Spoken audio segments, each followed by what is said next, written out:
What up, what up, what up, what up? It's me, L Teddy 27. Good as night, right about the hood. Oh, dear God, I'm already eating a drink. Look a damn mess, just a damn mess. No means no, and yes means no. What up, what up? What's good, people? What's up? It's me, L Teddy 27. I'm back for another review.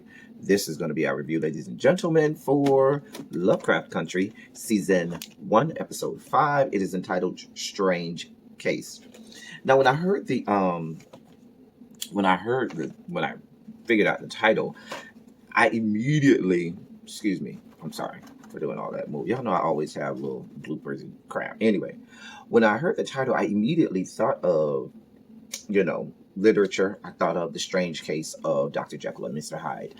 And after watching it, that's what I got, The Strange Case of, because when I hear that word strange, I immediately go to literature like that, The Strange Case of Dr. Jekyll and Mr. Hyde, The Strange Case of the Alchemist's Daughter, even the novel The Strange Case of Benjamin Buttons. But I immediately think of like duality or things not being what they appear to be. And that's what I get from this episode. So let's delve right in. Let's get right in. So we start with Ruby. Ruby wakes up as a white woman.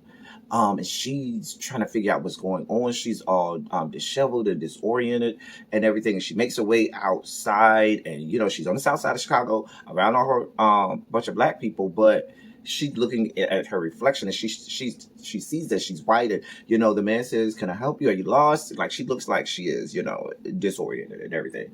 So she bumps into this black boy, and the police immediately, because she falls, and the police immediately roll up on them and says, "Oh, did he hurt you, ma'am? Did this animal hurt you?" And, they get ready to start beating on the black boy. And she was like, "No, he didn't do anything. He was trying to help me and everything." They were about to go in on him and beat him down. Anyway, so then they pick her up, they put her in a squad car, they take her back to William. And William had already told the police, "Listen, my wife, she got lost, she has, illnesses, and she has fits and things like that." And so in the back of the squad car, you see her start to kind of move and convulse and all kinds of stuff. And so they were like, "Oh, that must be the fits he told us about." So they drop her off to William, and William takes her inside the house, and she's going through all of these convulsions, and her body's moving all weird and stuff like that. And then you see William takes out a knife and, cuts her. Anyway, freed her from the white woman's body. So Ruby was still trapped in there, but trapped in this white woman's body. Anyway, we down to Letty's house. Montrose is sitting in there. And so Tick goes to Montrose and says, "Well, why you here? What's going on?" So Tick says, he says, "Where's Yahima, the chick that was," well, I'm saying chick, but the person that was both man and woman that they got from the room with the pages. He says, "Oh, I let her go." And so he was like, "And where are the pages?" And he was like, basically, "I got rid of them." And so Tick figures out that he done burned the pages or destroyed the pages and killed the girl.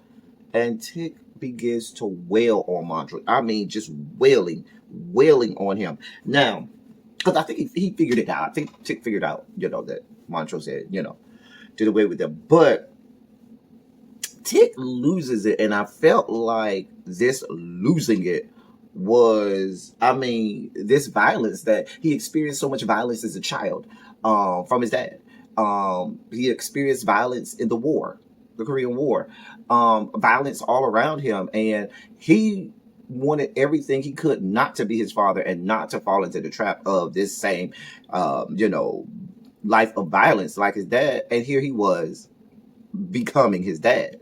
And metamorphosis was a big overarching theme of this episode. And so you could see Tick continuing to transform. There's this metamorphosis continuing within him. And I think that, with metamorphosis, there's pain involved. With growth and change, there's pain. And I think this is one of those growing pains where he had to materialize and actualize and embrace the violence in him. He had violence growing as a child, and like I said, during the war and all around him, being a black man in America at that time, he had to put that, materialize that. And I think, because if you notice, Montrose didn't even fight. Montrose just sat there and let him do it.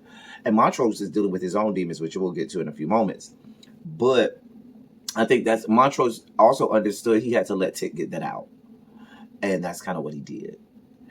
It was very interesting to watch. Very interesting to watch. Letty had to come and get some people to get ticked off of him, and he asked Letty, "Did you take pictures of the pages and stuff like that?" He runs down to the little dark room down there beneath the basement to start snatching down a picture to see if she had taken pictures of him. He didn't see it, and she comes down there, and he was like, "Did you do?" He starts yelling at her and said, "Did you take a picture?" Da, da, da, da. And she's afraid, and she has the bat in her hand, and he sees that she has the bat in her hand, like, "Okay, play if you want to," and he just walks out and walks away. And it was, to me, that was a powerful moment there. I don't know why. It just really stood out to me. Anyway, we're then at William's house again. And you see William is talking to Ruby and telling Ruby all about this potion that he has that allows for metamorphosis. And he has all of these, wonderful, allegories and these wonderful one-liners and things all about what metamorphosis really is and what change really is and so forth. Anyway, Ruby says, "I don't want to feel like that anymore. I don't want to know that anymore. I don't want to do that anymore." And he tells her, "Okay, you do what you want. You can come and go as you please. Whatever." Here's the potion right here and a wad of money. You do as you please. Baby Ruby took that potion and wanted to, live it up for real this time as a white woman. So she did. She goes and she, goes through the city of Chicago on the north side this time as a white woman and enjoys everything it means to be white. Everything that encompasses living in America as a white person. And you start to hear in the background they're playing they're doing spoken word for colored girls who considered suicide, the famous poem or whatever, and that's playing in the background. And there's this duality, there's this contradiction of Ruby walking as a white woman and this beautiful poem of what it means to be a black woman in the background. It's so great. It's just such great cognitive dissonance there that it was perfect timing. It was perfect cinematography. Everything there worked in that scene. I really loved it. So then you see Tick is there, putting, I'm guessing, peroxide or some antiseptic on his hand, nursing his wounds after beating his dad. And so Letty comes up there and she lets them know, I did take a picture of it. I didn't get a chance to develop them yet, but I did take pictures of the babies. I just hadn't had a chance to develop them yet. And so Tick, continuing on with this metamorphosis, this change, this growth, says to her, "Please don't be scared of me." And that "please don't be scared of me" was so powerful because you could tell he knew he had scared her. He knew that she was afraid of him. She had the bat. If you remember, she had the bat when she went and beat up the white people's cars a few episodes ago. The bat, it was a symbol there to show that she was in fear for her safety. And he wanted to reel her back in and let her know, that's not me. I don't want you to be afraid of me. Don't be scared of me. And so this vulnerability that he was showing now, juxtaposed with what he had shown earlier, which was this immense rage and this, this power and aggression. And so now he's at this vulnerable state and he's letting her in. And then, they fuck. Ooh, excuse me. They fuck or whatnot. And it's so funny, but I just like the fact that Tick knew he had messed up and he knew that he had allowed himself to go way beyond where he wanted himself to be, and he had to make it right. And so he does that, and they fuck, they have sex, and so forth. And so once again, we got this juxtaposition, this duality, this yin and yang, these dueling sides going on. The Dr. Jekyll, Mr. Hyde situation. That's why I said when you hear Strange Case, this was such an appropriate title. So then back at William's house, William tells Ruby they're talking and so forth, and they get more acquainted with each other. And he tells her, listen, he's gonna need a favor from her, because she was like, well, why me, in the bathtub, and why me, it's 1,000 other colored girls down there on the south side that you could have chosen. He was like, listen, why not you, basically? But anyway, he says, I am gonna need a favor from you. And it's going to be my friend Christina Braithwaite. Mrs. Braithwaite needs a favor, and I'm going to need you to do her a favor. And but he says, until then, you can come and go as you please. Be white, black, blue, or purple, whichever you want to be. And he asked her why she didn't use the money. She said the only currency I needed was my whiteness. And then she goes into this thing about being not only a woman but also being black, and her wanting to be comfortable and be happy with being both a woman and being black, but always being interrupted. And so as I watched the episode, yes, she is interrupted by people on a daily basis, interrupting her, trying to be black and trying to be a woman all at the same time. But a lot of times she interrupts herself. She gets in the way of her own self a lot. And we see that throughout this episode, that this whole interrupting thing is not just the world interrupting her or other people interrupting her, but her interrupting herself. The next day, we see her go down to Marshall Fields to apply for that job that she knew she couldn't get because the other black girl had got it. The manager is all impressed with her resume and her credentials and so forth and so on. And she just wants a regular job as one of the girls that, works, selling the clothes or the shoes or the makeup. And he was like, no, with your credentials, you could be taking my job. You are overqualified. Matter of fact, I'm going to offer you assistant manager. In my brain, I'm like, here you are. You got this potion. You have all of these credentials, all of these things that qualify you more so than your white counterparts. Why would you degrade and belittle yourself if you are going to live as this white woman named Hillary Davenport and just go get this menial job down to Marshall Fields? I was like, is that the best that you could think for yourself? That's what you wanted to do, is have a job at Marshall Fields? Like, in my mind, I was like, you could have went and got a much better job if you're going to live in your whiteness like that. Because even the manager was like, yeah, you look like you're trying to take my job, because she was more qualified than he was. Anyway, she starts, while she's talking to him, she starts to change back, and he offers her the job, and she starts changing back. She starts contorting and convulsing it again. And, she knows she has to get out of there, but she doesn't get out of there before he gives her this long, inappropriate embrace. And I think that's when she realized that even though she's black, she realized that white women still were subjugated and still had to deal with some of the same things black women had to deal with in just being a woman. So she had tackled the whole thing of being black with the potion, but she still had the thing about being a woman. And so that was a whole thing as well. We did see Montrose goes over to Sammy's place. And here we have a lot going on. Here we got, Montrose comes in. He's all wounded and swollen eye and everything. Eye shut from being beat down by Tick. He comes in. Sammy starts to carefully pull down his pants. Montrose rips his pants down, spits into his hand, lubes Sammy up, and goes in full throttle, violently. Montrose never says a word, never utters a word.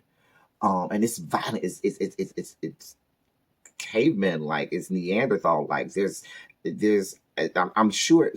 I hate to debase it to this, but I'm sure there were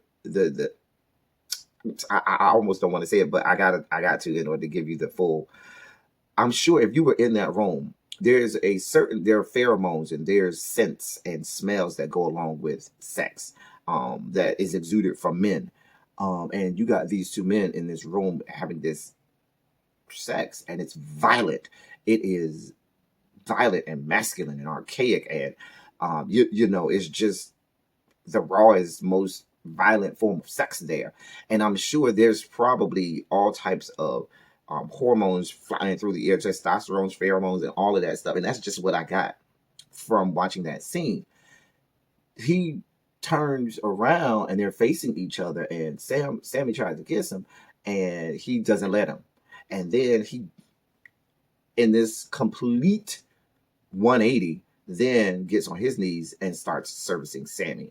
So once again, we have this cognitive dissonance, this juxtaposition, this, okay, my son just went in on me and was wailing on me and being violent with me, and now I got to take out all of that violence and aggression on someone else, at the same time wanting so much inside to not just be this violent person, but to be soft, be submissive, and not allowing yourself to be submissive until you had an act of violence that you had committed.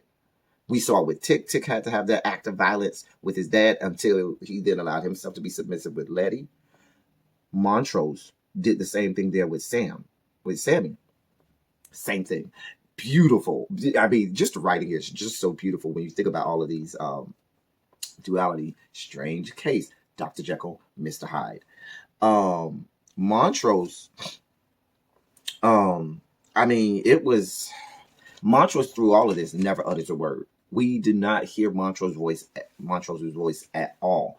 Wow. The other thing is, wow, you have this violent sex going on where Montrose is violently, going in, literally going in to Sammy, and he's, beating his box, and he's crying and weeping and holding him. And so once again, there's that duality as well. You are violently ripping into someone's flesh, all the while you are crying and weeping and holding this person tight. It's just beautiful cinema. And then, like I said, at the end of it, you have him being submissive, and he starts to fillet Sammy and gets on his knees and sucks off Sammy. Then we get quickly to Hillary's first day at work. She's there, and the manager dude comes and, does his little inappropriate stuff, kissing her all on her hand and stuff, and making these inappropriate comments or whatever. So then she goes down and she talks to the black girl, and she finds out that the black girl isn't qualified at all. She has no credentials. She didn't even graduate from high school. She dropped out of school in 7th grade. And in her mind, she's like, oh, she realized I not only have to deal with racism, I not only have to deal with sexism, but I got to deal with, what do we call it, sizeism maybe? Or, I got to deal with the fact that I am someone, I have to deal with the weight issue as well. You know what I'm saying? We ain't even introduced the whole colorism things because the black girl is dark like her. That's a whole nother thing as well. But now she's like, I think in her mind, she said, I know you lying. And so they have this back and forth and everything. And at the end of it, she's so disappointed in the black girl. And she wanted to let the black girl know, yeah, you see this white woman, but let her know I'm black inside. And you know how she did that? She got that lotion, put that lotion on the thing, on the counter and said, your hands are a bit ashy. White people never tell black people they ashy, because white people, I'm not saying white people don't get ashy, but that's just not a big thing. Being ashy is a black people thing, okay? And black people say that to each other, hey, boo, you ashy. And so I felt like that was Ruby's way of letting her know, bitch, I'm just as black as you. Your hands are a bit ashy, bitch. Anyway, anybody else caught that? Y'all let me know if y'all caught that. So then after that, we have she went upstairs and she starts to, talk and stuff with the white women. And then there's this revelation that, yes, even though we're white and we're women, we even still have to deal with all of this stuff. And so they started to talk about, yes, the manager is somebody who's hit on people and, he, does all the wrong things. And they talk about that's just, being a woman in, the working world. And you got to think of, too, this is the 50s where women, to a certain degree, white or black, were still supposed to be, the house mom, a mom. They're supposed to be at home, not a working mom, but be a housewife. And so there's that whole situation as well that Ruby is like, is being enlightened to as well. You're not the only one with problems, so to speak. So then when she leaves work, William picks her up, and William is ready to cash in his favor. He said, there's a box in the back seat waiting for you. I need you to work with my friend, Mrs. Braithwaite. She has a favor that I need you to do for her, and that's going to happen tonight, because she was about to take the post. She'd be like, you won't be needing that. I need you to stay black.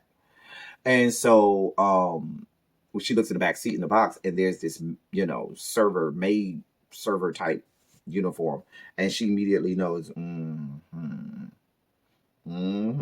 So what he needs is they need her to be the server at this party. All right. And then that, Miss Braithwaite will come there and she'd let her know what she needed her to do. So at the party, Ruby is serving hors d'oeuvres to all of these white men. It's a white man only party. These are the members of the order that are there. And they're talking about the fact that, and they got to elect a new leader, because it looks like Dr. Epstein was the head of that lodge. in that area, in the Chicago area and whatnot. And so now they were worried about people defecting and not really defecting, but leaving the lodge and so forth, the membership waning. And so now they're looking for a new leader. And so the captain wants not only to be in the order, but you can tell he wants to also be at the helm and be the head. Anyway, Ruby finally comes and she tells Christina, listen, she gives her the stone with the symbol of the order on carved and engraved in the stone. And Christina says, I need you to put this in the desk and go put this in his office and put it in his desk. And Ruby's kind of afraid because she knows, listen, when you black, you don't mess with the cops like that, you end up dead. So she was like, nah, this is the favor. I need you to do that. So Christina tells Ruby about the real William. Because from the story that I gathered that Christina told Ruby, the real William died at the hands of Captain Lancaster. And Christina either witnessed it or saw it because she talked about Captain Lancaster shooting William in the back and throwing him in the river just to die. And I assumed that the real William did die.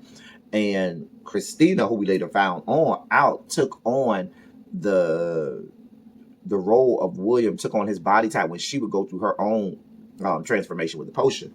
So that story and Ruby, and you would have thought that Ruby would have figured out, because at that point, if he was like, okay, at this point, if you haven't realized who Christina really is, that she's William, then you're never going to realize it. And of course, Ruby doesn't. She, in her own mind, so much. She got her own situations going on so much. She doesn't even see what's right in front of her and what's been around her the whole time.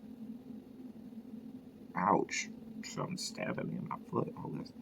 Anyway, next we see we're back at Letty's house, and Letty is developing a picture of Titus's pages, and then we see Tick is in the back on in the back of the room, sleep on the table, and there was this moment where he's dreaming about them being back at the lodge back in Massachusetts, and they the lodge is burning around him, and his ancestor is still leading him out, but this time, instead of him getting out, he ends up burning. And as he's burning to death, he wakes up out of the dream and so forth. And I wonder, that immediately made me wonder, have second guesses about, what am I watching? Maybe I was a little bit too far into it, but my mind immediately went to, are we really watching what is really going on? Did Tick really die?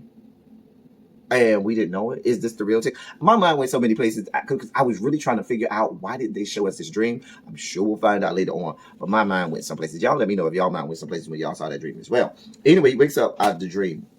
And he tells Letty about, he tells Letty that Montrose killed Yahima and to protect him.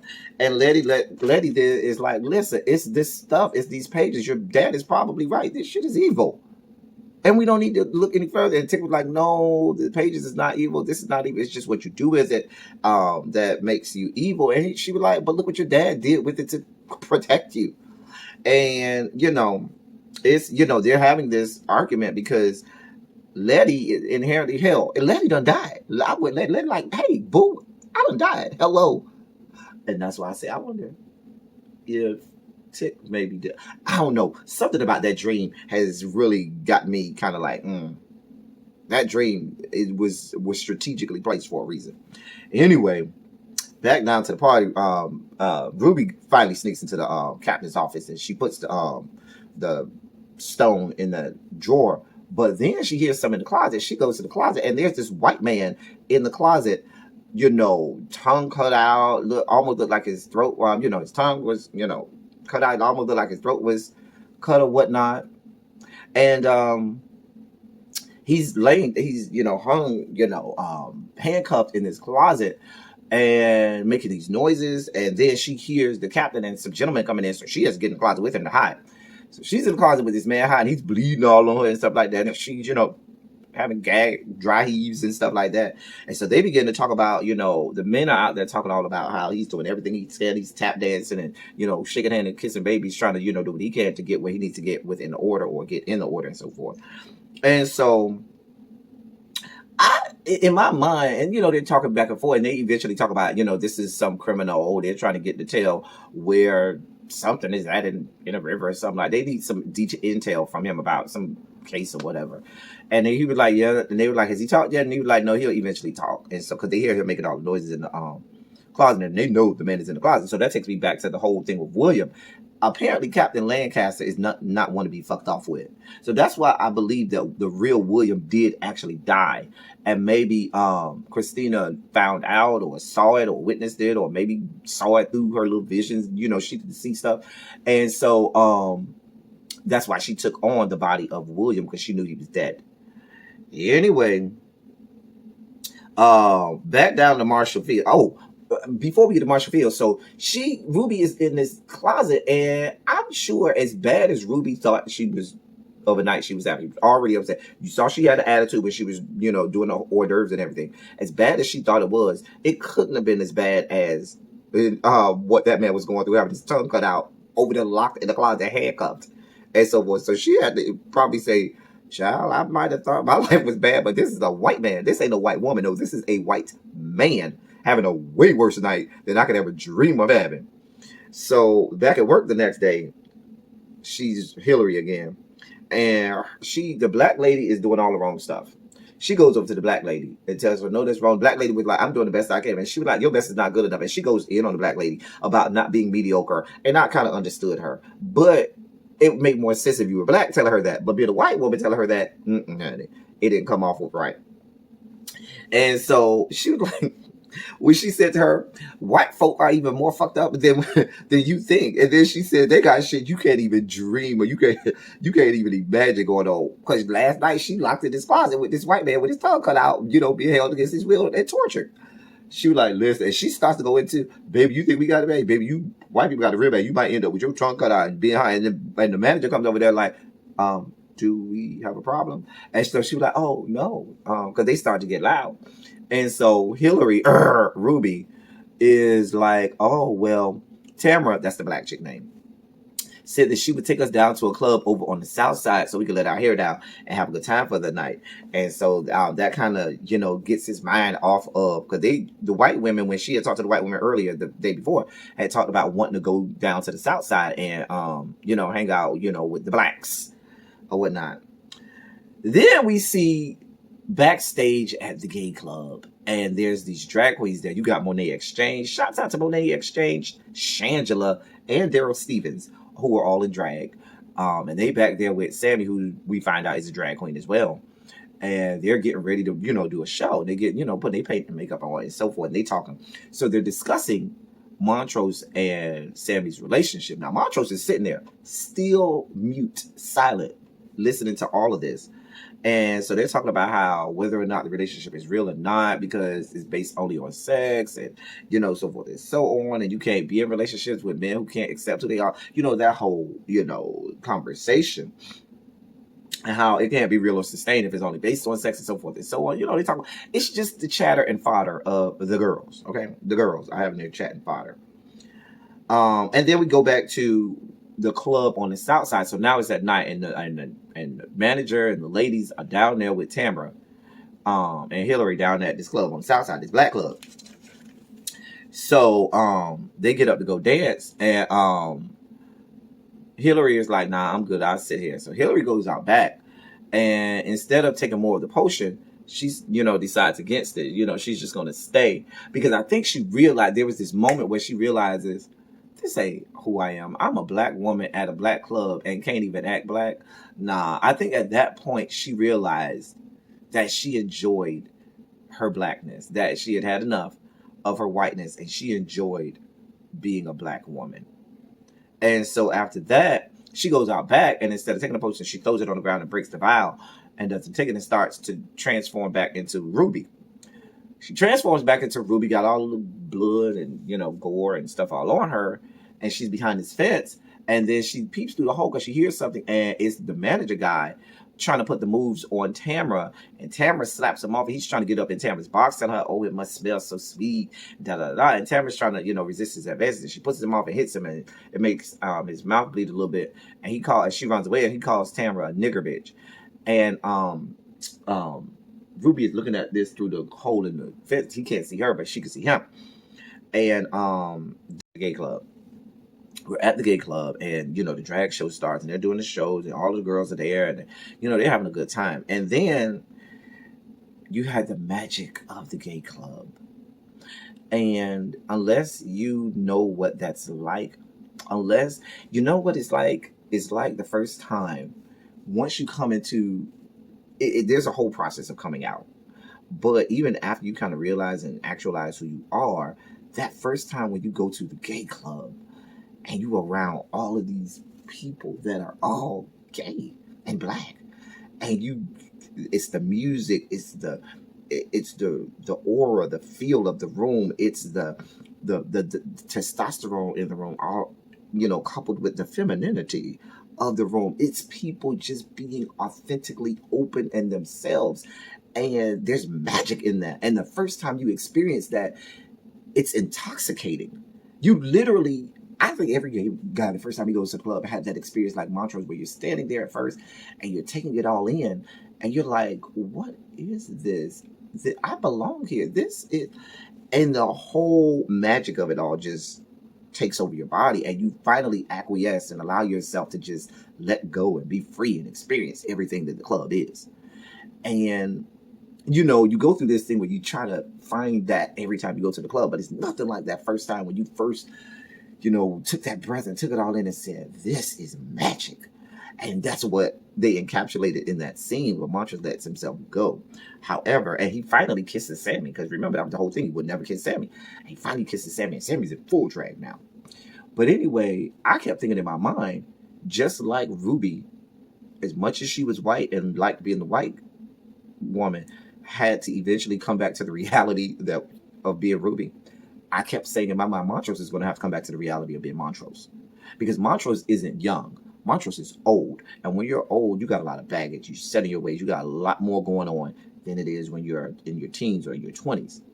And so him just being able to be free and let himself go and just be his authentic self, I don't know if that's going to be able to happen. He's going to have to wake up the next morning and you ain't going to be in the club. You're going to be back home and so forth, dealing with the reality of still being Montrose in a straight world, in the 50s, in the black community.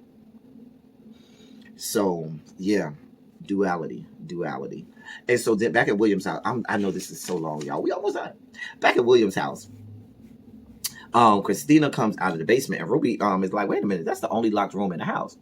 And what's down there in the basement, William? Why is that the only locked room in the house? You need to let me know what's down there. And they have this conversation about, no, not William, this is Christina this time. Christina comes up out of there, and Christina says they have this conversation about magic, and she's like, listen, that's the currency of magic, unmitigated freedom, the freedom to do and be whatever you want. And the thing about it is, I think Ruby realized, damn, I had belittled myself. I had the freedom to be this white woman, to be whatever I wanted and do all this stuff, and I subjugated myself and, degraded myself to just working at Marshall Fields. Like, that's what I would have came to. And so, then Christina asks her, who is Ruby uninterrupted? And I think Ruby finally realized, nah, I'm just me, and I like being me, and being me is enough, uninterrupted. So then we see Ruby goes down to work in the manager's office. She resigns. And she goes through this whole thing. He's like, why are you resigning? Is it the money? She's like, no, because I'm in love with you, and I want, to have sex with you, and that wouldn't be appropriate working here. And she comes on him and says, and has this whole BDSM thing where, she ties him up and everything, and he's all turned on because, white men love that shit. And now he's all turned on because he's about to have sex with this white woman, and he's about to be, dominated and so forth. And while he's tied up, he got the belt around his head, around his neck, and she's choking him a little bit, she takes the heel of her stiletto and rams it up his ass. And she's, stabbing him violently. I mean, and now it's not pleasure anymore. It's pain. I don't know. White people be into that kind of stuff. So he might have liked it. You know what I'm saying? He might have got off on that. But anyway, she starts transforming back into Ruby. And she flips him over. He's bleeding and in pain and so forth. She was like, I wanted you to see that what a nigger bitch did to you. And she, now she's fully black again. Still got the blood and all of the gore and stuff on her, but she's black again, and he sees that. My question was, is this going to come back on you later, Ruby? That you let this white man see you after you had did all this to him? That's just me, honey.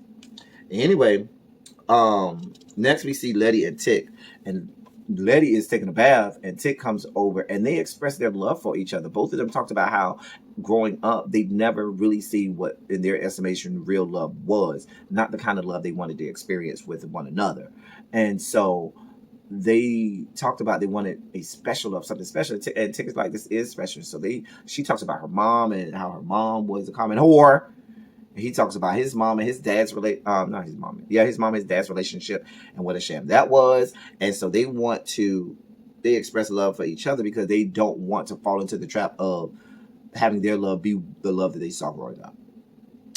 We then see William and Ruby at William's house.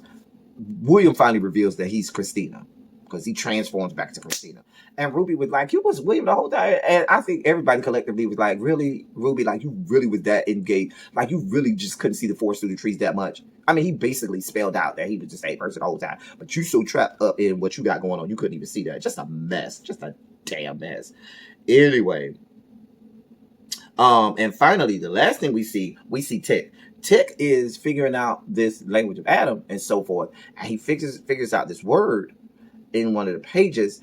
And he figured out that it's spelled out D-I-E, die. He immediately dials on the phone and calls over to Korea. He talks to the same chick he talked to, which must have been episode 2.